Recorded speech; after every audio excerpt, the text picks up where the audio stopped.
अस्सलाम वालेकुम। मैं हूं आपका दोस्त मेहर अली शाही और आप देख रहे हैं अली सोलर सिस्टम से रिलेटेड ये एक और वीडियो जिसमें हमने एक 6-7 का ट्वेल चलाया है। तो उसमें भी हमने 545 वाट के सोलर यूज़ किए हैं। ये आप देख सकते हैं, ये हमने मकानों की छतों पर ऐसे ही लगा दे। ये देख सकते हैं, ये 26 पैनल हैं 545 वाट के। ये आप देख सकते हैं, इनको हमने ऐसी मकानों की छतों पर इंस्टॉल कर दिया है। ये 545 वाट के 26 पैनल हैं। आगे की लोकेशन और उसकी इंस्टॉलेशन हमको दिखाते हैं।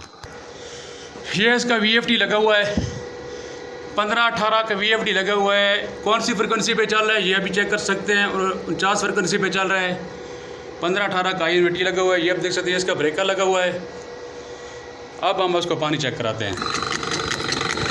ये 20 HP की मोटर लगी हुई है, बड़े साइज में चेक कर सकते हैं।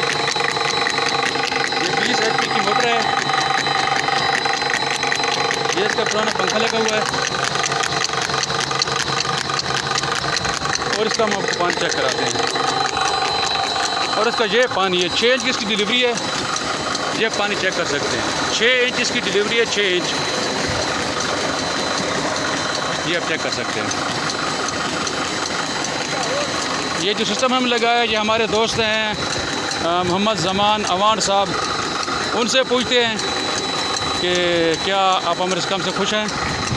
अस्सलाम वालेकुम ज़मान, क्या हाल है भाई? खैरियत है? सुना ठीक है? सुना मज़ा आया ट्वेल्व का? के मुतमईन है काम से? पानी ठीक है माशाल्लाह? मीटर नालू ज़्यादा या थोड़ा? ईमान न लसें ज़्यादा पानी? पानी भी ठीक है। उन टाइम क्या वगैरह मोबाइल से टाइम देख। ये हमारे दोस्त हैं मोहम्मद ज़मान अवान साहब। तो इनसे हम पूछ रहे हैं, यानी कि 1:45 हो गया। मुतमईन है ना? चलो ठीक हो गया। दोस्तों, आपके कमेंट का इंतज़ार है कि पानी आपको कैसा लगा।